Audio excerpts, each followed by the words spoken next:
जय हिंद। देखिए, हम लोग वैगनार ग्रुप के बारे में समझते हैं और क्या वैगनार ग्रुप के विद्रोह के बाद पुतिन कमजोर पड़ गए हैं या और शक्तिशाली हो गए हैं। कहीं ऐसा तो नहीं है वैगनार ग्रुप को मार मतलब फंसा देना खुद पुतिन की ही चाल थी। देखिए, वैगनार ग्रुप एक प्राइवेट आर्मी की ग्रुप है। वैगनार ग्रुप की शुरुआत जो की थी प्रिगोजिन और दिमित्री उत्किन ने किया था। इसका मुख्यालय जो है वो सेंट पीटर्सबर्ग में है। सेंट पीटर्सबर्ग में इसका मुख्यालय और इसकी सेना बहुत जगह फैली हुई है। ये रिक्रूटमेंट भी अपनी सेना में करते रहते हैं।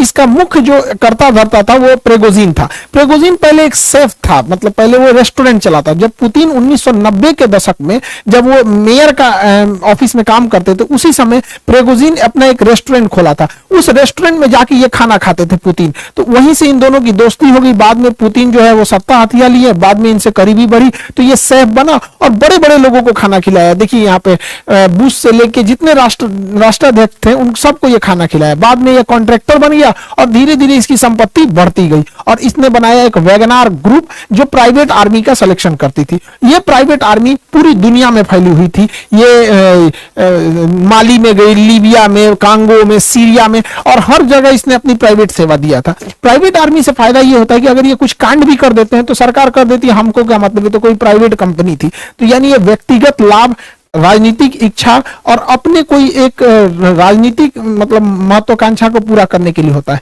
क्योंकि आर्मी के ऊपर अगर कोई एक्शन होता है, आर्मी कुछ करती है तो सीधे वो सरकार के ऊपर बात आती है। तो ये प्राइवेट आर्मी वहां ये काम को कर देते थे और सरकार सीधे सीधे बच जाती थी। ये वैगनार ग्रुप इसमें बहुत खतरनाक लड़ाके शामिल होते हैं। विगत इधर सालों में, यहाँ हालिया महीनों में देखेंगे तो इसमें गोरखा, नेपाल से गोरखाओं भी वहां जाने लगे हैं इसमें शामिल करने के लिए। यहाँ पे प्रिगोजिन ने बहुत बड़े मात्रा में जेल से कैदियों को निकालकर और अपने इस वैगनार ग्रुप में शामिल करने का प्रयास किया था। आप सोचिए, जेल में कोई अच्छा आदमी तो जाता नहीं है, खतरनाक लोग पहुंचते हैं, उसको ले आके ये वैगनार ग्रुप में शामिल कर दिया। तो आप अंदाजा लगाइए वैगनार ग्रुप कितना ही ज्यादा खतरनाक था। वैगनार ग्रुप चर्चा में और पावर में तब आया जब 2014 में रसिया ने क्रीमिया को कब्जा किया। रसिया ने जैसे क्रीमिया को कब्जा किया, यहां पर उसने वैगनार ग्रुप का ही मदद दिया। आप याद कीजिए, रसिया ने जब दोबारा डोनेस्क और लुहांस्क में जब कब्जा किया था तो उसने एक बहाना किया था, कहा था कि वहीं के लोग चाहते हैं कि ये विद्रोह मतलब रसिया उन पे कब्जा कर ले। वहीं के लोग नहीं थे, पहले ही इसने घुसा दिया था वैगनार ग्रुप को। क्योंकि वैगनार ग्रुप ऑफिशियली रसिया का तो है नहीं, रसिया मना कर देता है कि भैया जो चीज हमारा है ही नहीं, हम उस पर जवाब क्या दे सकते हैं यहाँ पे, और वो लोग अंदर घुस के बवाल कर देते हैं। तो मेनली ये पावर में आए थे सब यूक्रेन वार को लेकर और ये रशियन आर्मी के साथ साथ लड़ रहे थे पूरी की पूरी यूक्रेन वार में और काफी साथ दिया इन लोगों ने रशियन आर्मी का। लेकिन मई के महीने में ना इन दोनों में अनबन होने लगी और अचानक से ये जो यूक्रेन का ये वाला एरिया था, इस एरिया में जहां वैगनार ग्रुप थी, आर्मी थी, वो अचानक से यहां से पीछे हटने लगी और कही कि हम यहां से अब लड़ाई नहीं लड़ेंगे। ये खेरसन वगैरह से पीछे हटने लगी थी, यहाँ पे पोर्ट ज़ेपोरिज़िया वगैरह से पीछे हटने लगे थे सब। और अल्टीमेटली क्या हुआ, 20-21 जून के बीच में ये लोगों ने बहुत खतरनाक रूप ले लिया और पीछे हटते हटते ये यूक्रेन छोड़ के और रसिया के शहर रोस्टोव पे कब्जा कर लिया। अब रसिया का शहर रोस्टोव इसलिए जरूरी है कि पूरी यूक्रेन लड़ाई में इस साइड का जितना कमांड सेंटर और लॉजिस्टिक सेंटर है वो रोस्टोव ही है, यहीं से सारा सामान जाता है। इन लोगों ने रोस्टोव शहर को कब्जा कर लिया और यहाँ एक हाईवे है M4 हाईवे। ये हाईवे सीधे मॉस्को तक जाता है। मॉस्को यहाँ से 1000 किलोमीटर है, 1000 किलोमीटर है रोस्टोव से मॉस्को। ये लोग मॉस्को मार्च निकाल दिए और प्रिगोजिन जो है इसका अध्यक्ष, उसने कह दिया कि बहुत जल्दी हम रसिया को एक नया नेतृत्व प्रदान करेंगे, मतलब तख्ता पलट की कोशिश थी। इसी क्रम में जब ये रोस्टोव से आगे बढ़े तो वोरोनिज शहर से पहले इन्होंने रसिया के एक हेलीकॉप्टर को मार के गिरा दिया। और वोरोनिज शहर के जब रसिया के हेलीकॉप्टर को मार के गिराया तो जैसे ही इनकी आर्मी यहां रोस्टोव से पार करते हुए वोरोनिज शहर तक पहुंची तो यहां पे रशियन आर्मी और ये वैगनार ग्रुप के बीच फाइट हुआ और ये फाइट खत्म करके ये वैगनार ग्रुप आगे बढ़ने लगी रसिया से और यहां से 200 किलोमीटर पहुंची तो ये मॉस्को की ओर जाने वाली सारी सड़कों को घेर दिया गया। लेकिन 200 किलोमीटर दूर वैगनार ग्रुप रुक गई। इसी बीच क्या हुआ कि यहां से बेलारूस की एंट्री होती है। बेलारूस कहता है प्रिगोजिन को समझौता करा देता है। प्रिगोजिन यहां से बेलारूस चले जाते हैं और यहां से वो आदेश देते हैं कि यहां से उनकी सेना अब लौट जाएगी। अब यहां से वैगनार ग्रुप जैसे आई थी, वैगनार ग्रुप यहां से फिर से उसी तरह से वापस लौट गई यूक्रेन के रास्ते। लेकिन पुतिन इस पर पूरी तरह से भड़क चुके हैं। पुतिन ने सबक सिखाने का ठान लिया है वैगनार ग्रुप पर। देखिए एक्चुअली हुआ क्या था, इसके पीछे जांच के बाद क्या पता चला उसको हम लोग समझते हैं। देखिए सारी कहानी होती है। अचानक से ये 2 दिन का तख्ता पलट शुरू होता है और ये बेलारूस के लुकाशेंको, तो लुकाशेंको के इंटरफेयर के बाद अचानक एक दिन में तख्ता पलट खत्म हो जाता है। ये इतना चुटकी में नहीं है। हालांकि आप समझ सकते हैं पुतिन कितना पावरफुल इंसान और कितना इनका पकड़ होगा कि चौतरफा ये प्रतिबंधों से घिरे हुए हैं, पूरे यूरोप भर पानी पी पी गरिया रहा है, यूक्रेन में लड़ाई लड़ रहे हैं और अंदर तख्ता पलट की बवाल हो रहा है, फिर भी 2 मिनट में सुलझा दिया ये इंसान। देखिए हो रहा क्या था यहाँ पे, ये सब चीज पहले से पुतिन की चाल थी। समझिए पुतिन ने क्या किया, जब वेगनार ग्रुप का सहारा लेना था तो वेगनार ग्रुप को सहारा लेने के लिए इन्होंने, पुतिन ने पूरी यूक्रेन वार की जिम्मेदारी अब जनरल सर्जेई सुरोविकिन को, ये जो थे ये वेगनार ग्रुप के सपोर्टर थे, ये वेगनार ग्रुप को प्रॉपर सपोर्ट कर रहे थे और वेगनार ग्रुप जो थी अपने पूरे लड़ाकों के साथ घुस गई यूक्रेन की लड़ाई में। और ये सर्जेई थे, ये पूरी तरह वेगनार ग्रुप को हथियार, पैसा, लॉजिस्टिक सब सप्लाई कर रहे थे और इन्हीं के दम पे बहुत तेजी से यूक्रेन पे कब्जा कर लिया गया। लेकिन ये लोग थोड़ा ज्यादा मन बढ़ गए थे, इन लोगों को लगता था कि यही रसिया को कंट्रोल कर रहा है। ये बहुत ज्यादा मन इनका जब बढ़ने लगा तो पुतिन ने कहा कि भैया अब हमको अपनी ओरिजिनल चाल पे आना पड़ेगा।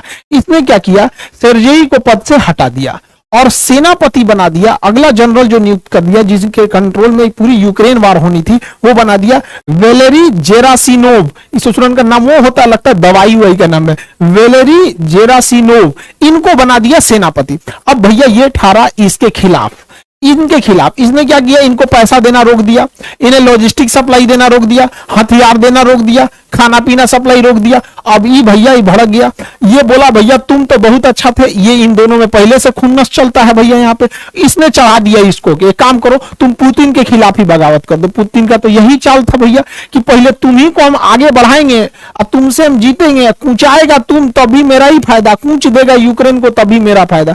ये बेचारा फंस गया इसी चक्कर में। यहाँ पर आगे वेलेरी जेरासिनोव ये पूरी तरह से सप्लाई रोक दिए, जिस वजह से ये भड़क गया और कहा हमें हथियार नहीं मिल रहा है, पैसा नहीं मिल रहा है, सप्लाई नहीं मिल रहा है, खाना नहीं मिल रहा है, लॉजिस्टिक नहीं मिल रहा है, सपोर्ट नहीं मिल रहा, हम जाके मास्को पे चढ़ जाएंगे।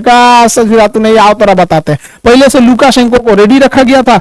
इसी बीच ये लोग आ गए और पूरी तरह से एक दिन में सारा मामला खत्म हो गया और वेगनार ग्रुप कमजोर हो गया। देखिए अमेरिका इस घटना का थोड़ा भी विरोध नहीं किया, हालांकि रूस के हर एक मामले में अमेरिका विरोध करता है, लेकिन अमेरिका ऐसा नहीं किया क्योंकि अमेरिका की भी प्राइवेट आर्मी है। जिस तरह रसिया की वेगनार ग्रुप है वैसे अमेरिका की भी प्राइवेट आर्मी है ब्लैक वाटर। ब्लैक वाटर ये आर्मी सस्ती पड़ती है, प्राइवेट लेना सस्ता पड़ता है, इनको सैलरी दो काम खत्म, कोई एक्स्ट्रा बेनिफिट देने की जरूरत नहीं है, क्वार्टर, हॉस्टल, स्कूल ये सब कुछ देने की जरूरत नहीं है। ये इतना खतरनाक है ब्लैक वाटर ग्रुप की ये सेम रसिया की वेगनार ग्रुप की तरह है। इसकी ही सेवा अमेरिका ने लिया था इराक वार में।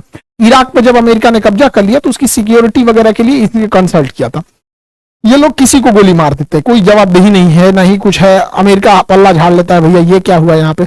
एक बार एक इराक में एक गाड़ी आ रही थी, इन लोगों ने उस गाड़ी के ऊपर हमला कर दिया, बेचारे 2007 की यह घटना है, उसमें 17 सिविलियन लोग मर गए वहां पे, तहस नहस हो गया। आज इराक का क्या हाल है, बर्बाद करके चले गए सब, यहाँ पे तहस नहस कर दिया। यहाँ पे बाद में इसकी बहुत छीछालेदर हुआ, किरकिरी हुई तो इसका नाम बदल के एकेडमी रख दिया गया। दोनों बात बराबर ही, लेकिन इस तरह के मामले में अमेरिका नहीं बोला होगा। तो मतलब ये हम बता रहे हैं कि देखिए अमेरिका क्या चीज करता है। अब इसमें अपने मेन टॉपिक पे आते हैं।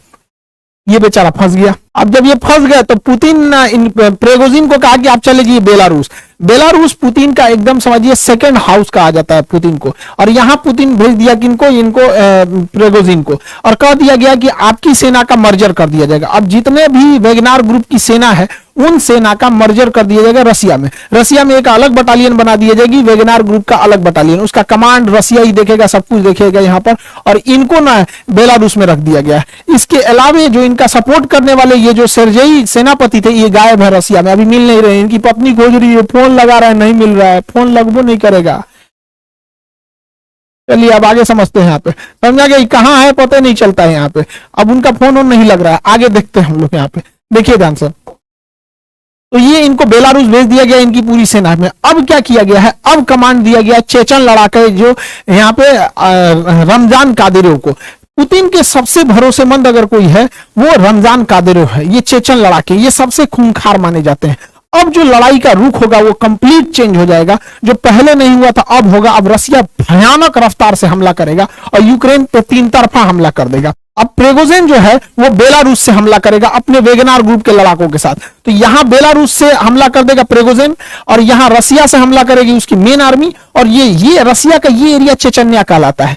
चेचन्या में चेचन फोर्सेस को लेके आगे बढ़ेंगे ये रमजान कादिरोव। अब ये तीन ओर से तबातोड़ हमला होगा यहां पर यूक्रेन में। अब यूक्रेन को कोई बचाने वाला नहीं आएगा, और ये हमला तेज हो भी गया है। देखिए यूक्रेन का ये एरिया जो है, ये एरिया में इसके सबसे बड़े परमाणु रिएक्टर में आते हैं। यहाँ पर ज़ेपोरिजिया नाम है, ये डाइपर नदी के किनारे शहर है ज़ेपोरिजिया। ज़ेपोरिजिया में यूरोप का सबसे बड़ा परमाणु रिएक्टर है, और यहाँ एक ही जगह में 6 परमाणु रिएक्टर है। देखिए 1 2 3 4 5 6, पूरे यूरोप का सबसे बड़ा परमाणु रिएक्टर है। अगर एक भी रिएक्टर में ब्लास्ट हुआ तो भयानक तबाही होगा।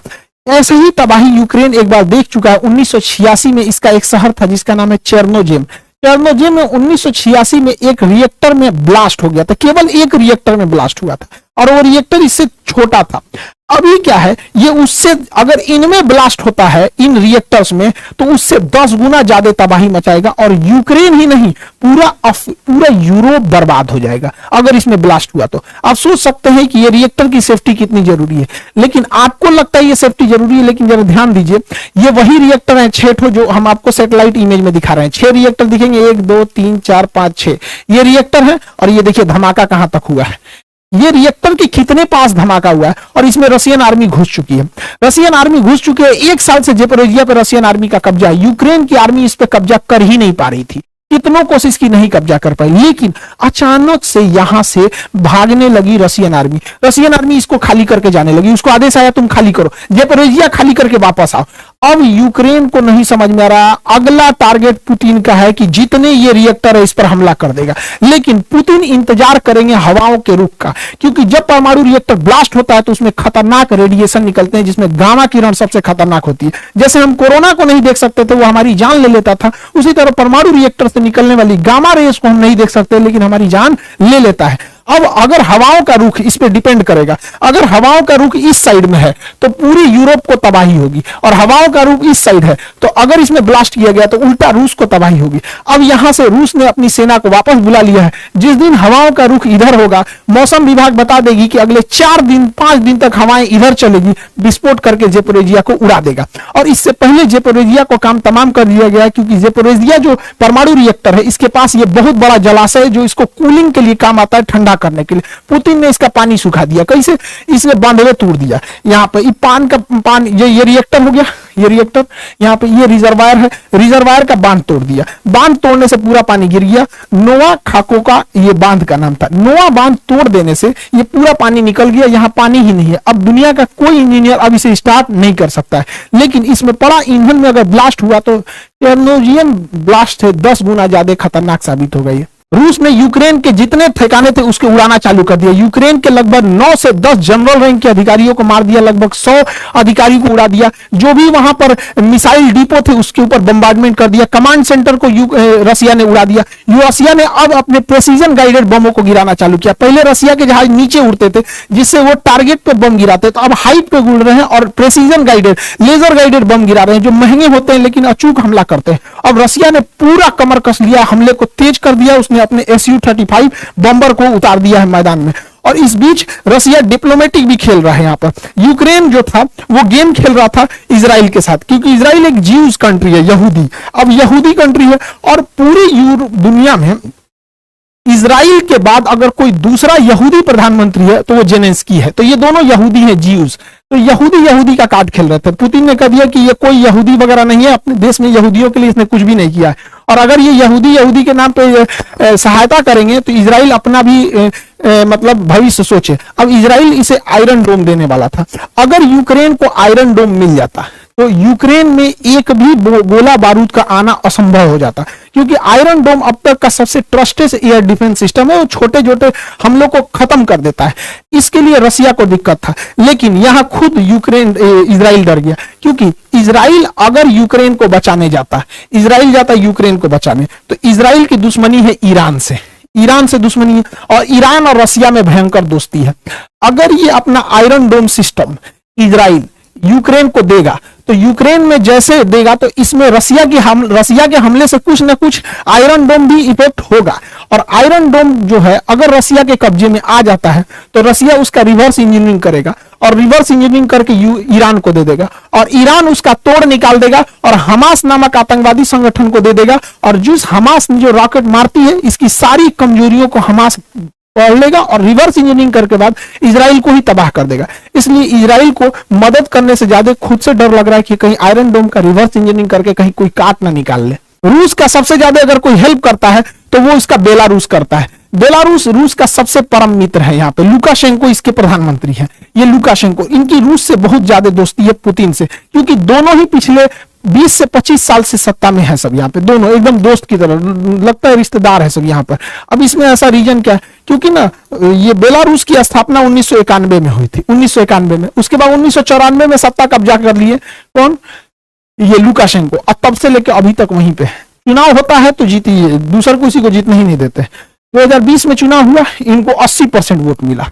2020 के चुनाव में 80% वोट मिला। ये इंसान 1994 से गद्दी पे है, यानी 28 साल से सत्ता में है और इसे सत्ता में बनाए रखता है पुतिन, क्योंकि भैया तुम पुतिन का सबसे भरोसेमंद है। इसके विपक्ष में जो उठा था उसको इसने गिरफ्तार कर लिया। तो उसकी जो पत्नी थी स्वेतलाना, वो उठी। स्वेतलाना के बुढ़ऊ तो जेल में चल गए थे, स्वेतलाना को मिला 10% वोट। अब ये हल्ला करिए हमारा वोट मार दिया रे, मार दिया, तो इन्हों को उठा दिया। कहा सोचा तुम देश विरोधी काम करती है। कितना भी विद्रोह हो जाता है कोई कुछ नहीं सुनता है। रसिया अपने उधर से कुछ वेगनार ग्रुप वालों को भेजता है, शांत कर देते हैं सब यहाँ पे। तो बेलारूस और रसिया में बहुत बेहतरीन कनेक्शन है, क्योंकि इनको भैया 28 साल से सत्ता में है। ये क्या करेंगे, कोई इनके खिलाफ अगर बोल दिया तुरंत ये बंदा उसको जेल में भेजवा देता है। इतना खतरनाक है। एक पत्रकार था जिसका नाम था रोमन प्रोस्टेविच। रोमन प्रोस्टेविच जो था इनके खिलाफ लिखता था कुछ।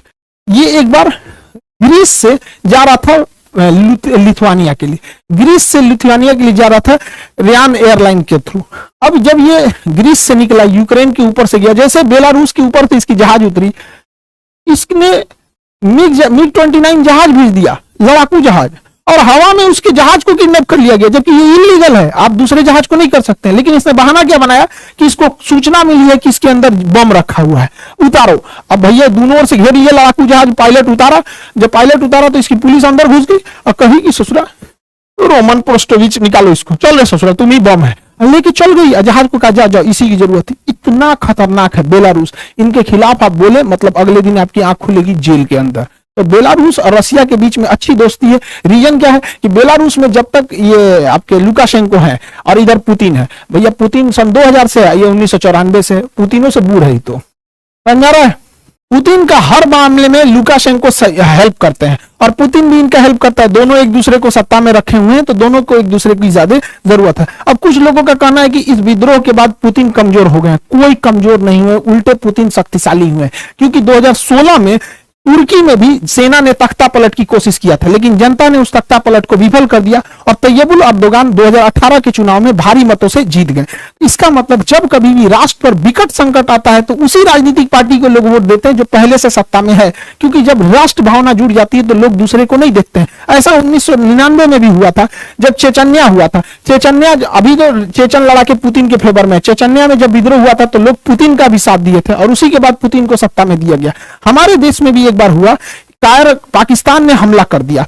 पाकिस्तान का यह कायराना हमला जो था हमारे सोते हुए सीआरपीएफ के जवानों पर हुआ था फरवरी में। इतना बुरा वो दिन था और हमारे जवान वहां शहीद हो गए। इसके बाद हम लोगों ने सर्जिकल स्ट्राइक किया। सर्जिकल स्ट्राइक हुआ, उसमें हमारे विंग कमांडर अभिनंदन का जहाज उस साइड में गिर गया और सरकार ने बड़ी दृढ़ता से उसे वापस लाया। इससे देश की जनता का और अपने सत्ता के साथ विश्वास बढ़ गया और मोदी जी का उल्टा मतलब जो वोट शेयरिंग था वो बढ़ा। रीजन क्या है कि जब भी राष्ट्र पे संकट आएगा और राष्ट्र का जो अध्यक्ष है वो बहुत बोल्ड डिसीजन होगा तो जनता उसी के साथ लेगी। जितना कड़ा डिसीजन इन्होंने सर्जिकल स्ट्राइक में लिया था उतना कड़ा डिसीजन मनमोहन सिंह को भी लेना चाहिए था जब ताज होटल में हमला हुआ था, लेकिन उन्होंने नहीं लिया था। यहाँ पे उनको लेना चाहिए था ये हमला।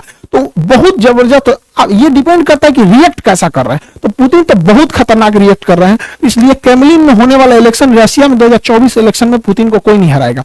और दूसरा बात, पुतिन का शक्तिशाली होना, रसिया का शक्तिशाली होना जरूरी है, क्योंकि रसिया अगर कमजोर होगा तो रसिया के पास केवल एक ही दोस्त बचेगा, चाइना, और रसिया चाइना के गोद में बैठ जाएगा, क्योंकि चाइना के पास पैसे की कोई कमी नहीं है। और चाइना पे रसिया गया तो दिक्कत है, क्योंकि हमारे इंडियंस का 70% हथियार जो है वो रसिया से है। हमारी पूरी डिफेंस इंडस्ट्री रसिया पे है, इसलिए रसिया का शक्तिशाली होना जरूरी है, वरना वो चाइना के गोद में बैठ जाएगा, और चाइना के गोद में पहले से पाकिस्तान बैठा हुआ है। आई होप आप इस टॉपिक को समझे होंगे। अब यूसीसी यूनिफॉर्म सिविल कोड समान सिविल संहिता क्या है, इस पर एक वीडियो बना देंगे, उसके बाद फ्रांस पे क्या क्रांति हो रही उस पर बना देंगे। यूपीएससी 2 बैच जो है वो स्टार्ट हो गया है, मतलब 4 जुलाई को स्टार्ट हो जाएगा। यहाँ पे इंडिया के सबसे बेस्ट फैकल्टी के साथ सबसे मिनिमम फीस में यहाँ पर। तो जो लोग यूपीएससी की तैयारी करने में लगे हैं, आप लोग पूरी तरह से कमर कस लीजिए बेहतरीन से तैयारी करने के लिए, और अपने सपने को साकार कीजिए और मन लगा के पढ़ाई कीजिए अब जहां कहीं भी है। क्योंकि देखिए शिक्षा से दूर रहेंगे तो आज का जमाना है, अगर आप पढ़ाई में पिछड़ गए तो कहीं के नहीं रहेंगे। तो आई होप आप इस टॉपिक को समझे होंगे। मिलेंगे नेक्स्ट क्लास में। जय हिंद।